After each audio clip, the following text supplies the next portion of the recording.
Hello everyone, সবাই কেমন আছো? আমরা ভালো আছি। আর এই দেখো, আমরা মা মেয়েতে যাচ্ছি ডাক্তারখানা। সোনার একটু কাশি হচ্ছে। আর এই দেখো, ডাক্তারখানায় এসে দেখছি ডাক্তারবাবু চলে গেছে, আজকে পেশেন্ট কম হয়েছে বলে। তারপরেই একটা পাশে মন্দির ছিল। আমি এই একটু আগে বাড়ি এলাম, আর তোমরা তো দেখলে আমি তাড়াহুড়ো করে ভিডিও করতে পারিনি। আমি কি বলতো, সোনাকে ঘুম পাড়াতে গিয়ে না আমি একটু ঘুমিয়ে পড়েছিলাম। আর ও মানে কি বলতো, ফোন ঘাঁটলেও ঘুমাবে না, ওই জন্য ফোনটা পাশে রেখে ওকে ঘুম পাড়াতে গেছি আর ঘুমিয়ে পড়েছি। ঘুম থেকে উঠে দেখছি 6:45 বাজে। আমার বাবা ফোন করেছে, সোনার পাপা ফোন করেছে, কতবার ফোনটা সাইলেন্ট ছিল। আমি বলছি এই বাবা ট্রেনটা কি করে পাবো। এবার 6:30টায় ট্রেন ছিল, কারণ সোনার পাপা বললে আমি 7টার মধ্যে ঢুকে যাব, আর তুমিও 6:30টার ট্রেনটা ধরো, ওখানে 7টায় পৌঁছে যাবে। কিন্তু গেলাম, দেখলে তো কিলো খুব খারাপ লাগলো জানো তো। গিয়ে এরকম কোনো দিন হয়নি যে ফিরে আসতে হয়েছে। তারপরে পাশে চাউমিনের দোকানটা ছিল, ওখানে জিজ্ঞাসা করলাম যে ডাক্তারবাবু আজকে কি বসেনি না উঠে গেছে। বললো না, আজকে বেশি পেশেন্ট হয়নি, ওই জন্য ডাক্তারবাবু তাড়াতাড়ি বাড়ি চলে গেছে। কি করবো, আবার চলে এলাম, সঙ্গে সঙ্গেই ট্রেন ছিল, এসে দেখলাম। আর টোটোও পেয়ে গেছি সঙ্গে সঙ্গে, ওই জন্য ট্রেনটাও পেয়ে গেছি, বাড়ি চলে এলাম। এবার দেখো, কালকে দেখি বাবা বলছে কালকে সকালে একবার নিয়ে যাবি, আর না হলে সিঙ্গুরেই ডাক্তার দেখাতে হবে ওকে। এবার আজকে তো ওর শরীর খারাপের জন্য আমি ওকে স্কুলে নিয়ে যাইনি।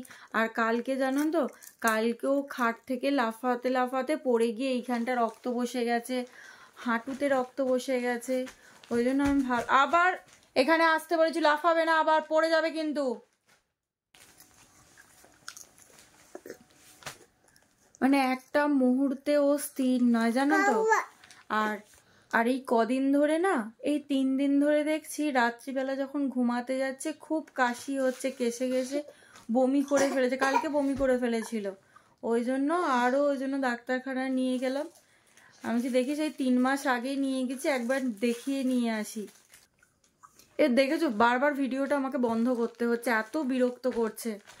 আর আজকে স্কুলটাও কামাই করিয়েছি, এবার কালকে ডাক্তারখানায় গেলে কালকেও মনে হয় স্কুলটা যাওয়া হবে না। এসো,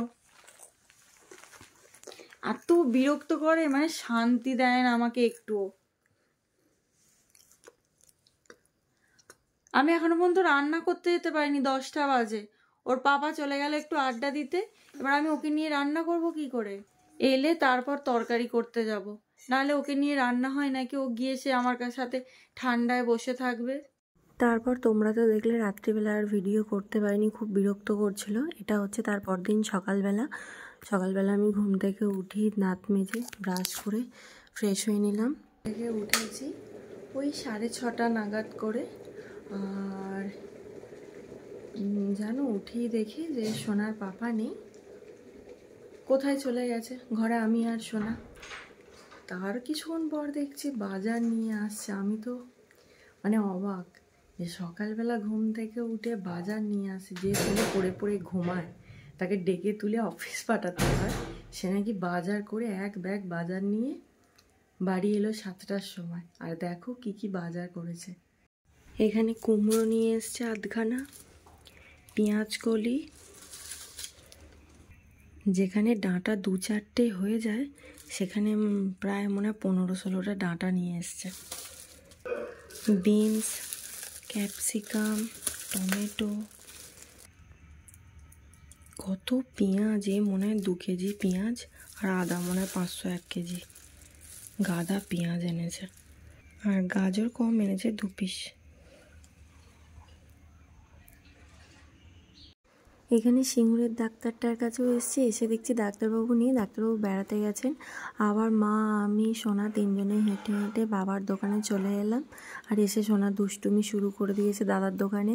তোমরা তো দেখলে আমার সোনার কপালটাই খারাপ। কালকে ডাক্তারখানায় গেলাম, ডাক্তারবাবু উঠে গেছেন, বাড়ি চলে এলাম, দেখলে। আবার আজকে সকালবেলা স্কুল কামাই করালাম, কালকেও স্কুল যায়নি, আজও স্কুল যায়নি।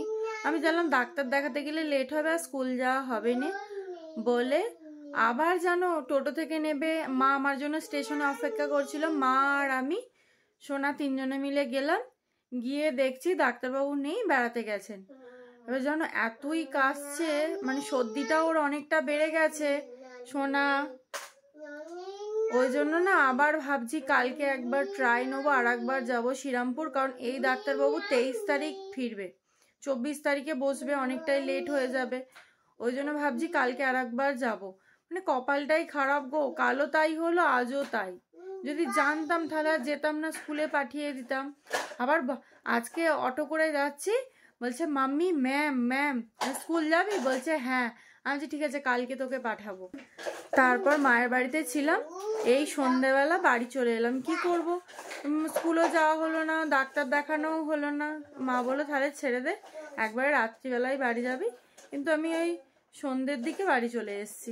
তোমরা তো দেখেইছো সোনা প্রথম রং করেছিল, ম্যাডামরা আপেলটা এঁকে দিয়েছিল, ওদেরকে রং করতে বলেছিল, ও করেছিল। ওই জন্য সোনার পাপা বলল ওটা স্মৃতি, ও প্রথম রং করেছে, ও বড় হয়ে দেখবে ওটা বাঁধিয়ে দেবে বলে আমি ওটাকে আবার দোকানে গিয়ে বাঁধিয়ে নিয়ে এলাম।